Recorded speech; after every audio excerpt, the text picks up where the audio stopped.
Salve, salve galera, eu sou aqui na área para mais um vídeo de análise de Tengoku da Maikyo. E cara, que episódio maravilhoso, meus amigos, maravilhoso. Um dos melhores episódios da temporada, se não o melhor. Com críticas sociais profundas, sentimentos humanos verdadeiros, sem fantasia, apenas humanidade. O lado belo, trágico e violento da nossa humanidade. Um retrato do que há de mais verdadeiro dentro de nós. Esse foi o episódio 8 de Tengoku da Maikyo. A cena inicial é a manifestação da Liv Ullmann contra a Ordem Perpétua. Vemos a líder da manifestação, a líder da Liv Ullmann, sendo carregada nas costas por uma outra pessoa. Por quê? Porque no seu discurso anterior ela tinha arrancado a sua prótese, como uma forma de manifestação. E agora nessa manifestação que eles estão caminhando em direção à Ordem Perpétua, ela está sendo carregada nas costas. Se liga muito nisso. Durante a manifestação, um dos manifestantes, totalmente emocionado com aquele momento, com aquelas palavras de ordem que a líder deles estava fazendo, resolve, talvez na melhor das intenções, mas apenas agindo de forma emocionada, sem usar a razão, jogar uma pedra. Ele resolve jogar uma pedra nas janelas da Ordem Perpétua. A atitude desse manifestante, como a lei da física, toda causa tem uma consequência, a atitude dele de jogar uma pedra vai ter uma consequência. Ou como vai dizer o ditado popular, tudo que vai e volta, a pedra que ele jogou também volta. Um dos membros da Ordem Perpétua, ao ter ali a janela quebrada por aquela pedra, pega a pedra e joga novamente. E quando ele joga, a pedra ela desvia, ela bate em uma das placas que os manifestantes estão segurando e desvia em direção à líder da manifestação. E a líder, para desviar da pedra, se desequilibra porque está sendo carregada. E ao se desequilibrar, ela cai de cabeça no chão. E então, nesse momento, os líderes ali, ou melhor, os manifestantes começam a gritar que violência é errada. Ué, mas não foi um deles que começou? Não foi um deles que também jogou a pedra e a Ordem Perpétua apenas devolveu a pedra? Como você chamaria isso? Hipocrisia? Fica ao seu critério. Nesses movimentos de manifestação, o que falta é apenas um fósforo. Um fósforo, um pequeno detalhe, uma pequena coisa é suficiente para que tudo exploda em violência. Foi o que aconteceu aqui. Um manifestante emocionado, talvez na melhor das intenções, foi o responsável por acender um fósforo de violência que vai explodir e só vai piorando durante todo o episódio. Aqui o anime faz essa crítica a esses movimentos, dá para perceber claramente isso. E a gente vai conversar mais sobre essa crítica. Vemos que a líder do movimento, da Liv Ullmann, acaba morrendo por consequência da sua queda. Mas interessante é que, lembra da questão da causa e consequência que eu falei pra vocês? Pois é, foi ela quem tirou a prótese da sua perna. Se ela não tivesse tirado a prótese, se ela não tivesse tomado essa decisão, ela não estaria sendo carregada por uma outra pessoa. E se ela não estivesse sendo carregada por uma outra pessoa, a pedra não passaria perto da cabeça dela. E se isso não tivesse acontecido, ela não teria que desviar e consequentemente ter caído de cabeça. Ou seja, as ações e as escolhas que ela tomou levaram ela a essas consequências. Embora um ato não justifique o outro, é claro, aqui temos uma clara visão do quão terríveis podem ser as consequências das ações daqueles que agem de forma emocionada e com extremismo, deixando de lado a sua capacidade racional de pensar. A morte da líder é o combustível necessário para que todos do movimento do Liv Ullmann, que estavam ali fazendo protesto, peguem em armas e partam para a violência. A decisão é entrar na Ordem Perpétua e acabar com todos ali. Entretanto, nós vemos que no meio do movimento tem pessoas que pensam assim: poxa, agora ferrou, poxa, tá ficando pesado demais, a gente tá ficando muito violento, não era isso que eu queria fazer. Mas o que fazer? Eles já estão no meio do movimento, já estão com as armas na mão, já estão emocionados. O que eles fazem? Eles param e vão embora, dando abertura ao seu pequeno e breve momento de lucidez? Não. Apenas agem conforme a massa. Após verem um dos manifestantes matar uma pessoa, eles param, pensam e decidem fazer o mesmo. Em contrapartida a tudo isso, nós temos a Kiruko e o Maru conhecendo a Ordem Perpétua mais de perto e também conhecendo o Dr. Uzami. E poxa, cara, que espanto, pois não é nada daquilo que a Liv Ullmann falou que eles eram. E aqui nós temos uma guerra de narrativa, né? A Maru e o Kiruko foram vítimas dessa guerra de narrativa. Eles ouviram uma narrativa, que foi a narrativa da Liv Ullmann, pintando a Ordem Perpétua e o Dr. Uzami como completamente desumanos. Mas o que nós estamos vendo nesse episódio é que, na verdade, a Liv Ullmann, que tanto pregava a humanidade, é quem está agindo com desumanidade, enquanto o Dr. Uzami e a Ordem Perpétua está agindo com profunda humanidade, cuidando das pessoas doentes. O Dr. Uzami, ele atende os doentes ali, é mostrado para nós as cenas com vários doentes, com várias próteses que ele deu. E mais pra frente a gente vai entender que aquelas próteses era para impedir o avanço de uma determinada doença, cara. Então, ele estava sim cuidando das pessoas, ele não estava tirando os membros da pessoa à toa. Não, ele estava fazendo aquilo para tentar salvar, para tentar impedir que uma doença se alastrasse por todo o corpo das pessoas. Então ele dá atenção a todos aqueles que clamam por ajuda. Ele dá atenção, não muita, pois os necessitados sempre têm mais e mais necessidades, mas ele, do jeito frio e calado, demonstra atenção a quem pede ajuda. E o tom pesado e triste do episódio só vai piorando. O Dr. Uzami leva o Maru e a Kiruko para a pessoa que ele quer que eles matem.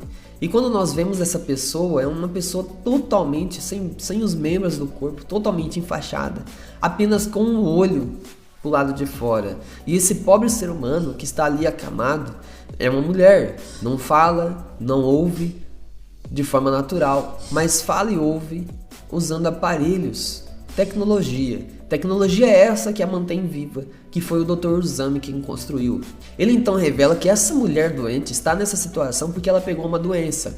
Doença que transforma humanos em Hirukos. E finalmente aqui nós temos uma revelação, que é a revelação de algo que eu tinha teorizado em alguns vídeos anteriores, né? De que os Hirukos na verdade um dia foram humanos, ou que aquela doença que o Tarao tinha ia transformar ele em um Hiruko futuramente. E é justamente isso que o Dr. Uzami fala, que essa doença transforma humanos em Hirukos, que os Hirukos um dia foram humanos, né? E essa mulher, ela tem essa doença, e por isso ele arranca os membros do corpo dela para tentar impedir que a doença avance. Vale lembrar que a doença que essa mulher tem é a mesma doença que o Tarao lá do paraíso tinha, que ele tinha aquele núcleo daquele monstro. E também a mesma doença que acho que é a Kuko, a doença daquela menina lá do hotel, aquela menina que quis ficar com o Maru. É a mesma doença, porque o Maru viu ali nela aquele centro, aquele núcleo de Hiruko. Aquela menina também está fadada a se tornar um monstro, a se tornar um Hiruko. E dessa vez, o Maru vai ter que tomar uma decisão muito difícil. Pela primeira vez, ele vai ter que matar não um monstro, não algo abominável que ele sabe que mata outros seres humanos, mas ele vai ter que matar um ser humano que tem o potencial de se tornar um monstro. E para ele essa é uma decisão absurdamente difícil. E a moça, a mulher que está doente, ela quer ser morta, ela quer acabar com aquele núcleo, com aquele monstro dentro dela, para que ela possa sentir que ela vai morrer como um ser humano e não como um monstro. Pesa, meus amigos, dói, é um episódio que dói no Maru, porque ele vai ter que matar um ser humano, por mais que esse ser humano quer ser morto, dói nele. Porque é um ser humano. E dói também em nós ao ver aquela situação. Porque a vida às vezes é tão cruel com pessoas que apenas, simplesmente querem viver. A Kiruko e o Maru então vão perguntar para a mulher se realmente é aquilo que ela quer. E aí ela faz um último pedido. O pedido dela é ver o céu pela última vez. Porra, cara. Foi pra quebrar, mano. Todo mundo que assistiu esse episódio assim não se emocionou. Foi pra quebrar, mano. O último pedido daquela mulher foi pra ver o céu uma última vez. E a Kiruko e o Maru vão e falam com o doutor. O doutor, é daqui até ali. Só vamos levar ela até aqui, até a varanda, pra ela poder ver o céu pela última vez. E o doutor aceita. E ele ajuda ali, arrumando os equipamentos, eles movem tudo que é necessário para trazer ela na maca para ela ver o céu novamente, uma última vez. Talvez aquilo que lhe dava paz, talvez aquilo que lhe fazia sentir ser humana, aquele último momento da vida breve daquela mulher. Enquanto eles estão levando ela ali pro lado de fora, o fio estica. E aí ela fala ali pelo tablet que ela se comunica, chamando o doutor de idiota, porque doeu. E ele fica chocado. Ele pede desculpa, ele pede perdão, né, por isso. E nesse momento a Kiruko, ela vê essa cena e ela ri. Ela ri porque ela vê um ser humano. Ela ri porque ela não vê o cara desumano que a Liv-Ullmann tinham falado pra eles. Mas ela vê um ser humano com empatia, um ser humano com sentimentos. E em uma sequência assim de cenas tristes, profundas e reflexivas, essa mulher doente, ela parte, ela morre, mas antes de morrer ela derrama suas últimas lágrimas, lágrimas que ela derrama ao olhar para o céu e ao olhar para o seu amado, que é o próprio doutor, que tanto cuidou dela. Abre aspas.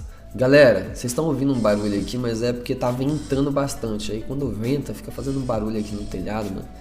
Então é bem chatinho. Então se sair no vídeo, eu peço 1000 perdões por isso. Fecha aspas. Quem era essa mulher doente? Era a filha do Dr. Uzami? Era a esposa dele? Nós não sabemos, não é revelado pra nós.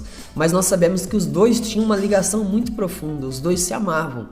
Eles já viviam juntos, o doutor fala isso, que eles já viviam juntos, antes mesmo do primeiro paciente chegar, antes mesmo dele atender o primeiro paciente, né? Antes era só os dois. Novamente eu destaco que ele, o Dr. Uzami, frio e calado, mas é um humano e que teve que tomar decisões muito difíceis para ter mais tempo ao lado da sua amada. Após a morte dela, ela deixou um recado no tablet. E meus amigos, a hora que a Kiruko mostra esse recado pro doutor, está escrito: obrigado por me deixar morrer como humana. Obrigado por me dar o seu olho. Obrigado. Te amo. E ao ler isso, o Dr. Uzami ele vai às lágrimas. E quem assistiu, vai junto. E aí a gente entende por que o Dr. Uzami só tem um olho. Por que ele usa um tapa-olho? Porque ele simplesmente deu o olho dele para aquela doente, para aquela paciente, para a pessoa que ele tanto amava. E aí, meus amigos, nós temos a cena final desse doutor, que deu tudo para a sua paciente, para a sua amada. Ele deu o olho dele, ele deu o tempo e no fim, ele deu até mesmo a sua vida. Assim como Romeu e Julieta, mas de maneira um pouco mais trágica, ele também tira a sua vida após a sua amada ter partido e aquela que lhe dava sentido de vida, ele também resolve partir. Ele parte também para ficar junto dela na eternidade. E aqui nós temos o segundo momento em que o Maru entra em uma espécie de crise, mano. Por quê? Porque primeiro, depois que tudo aconteceu, depois que a moça morreu, ele percebe que ele ajudou a Liv-Ullmann e a Liv-Ullmann gerou morte. Levou morte, invadiu a Ordem Perpétua, obrigou todos os pacientes a se mudarem, a sair daquele lugar, mataram pessoas. Então ele pensa, poxa, eu ajudei a Liv-Ullmann e minha ajuda levou à morte. E agora que o doutor também se mata, ele pensa a mesma coisa. Poxa, eu ajudei a Liv-Ullmann e gerou morte. Eu ajudei o doutor e também gerou morte. A mulher morreu, o doutor morreu. Né? E ele começa a se questionar, dizendo para si mesmo que as suas mãos só trazem morte.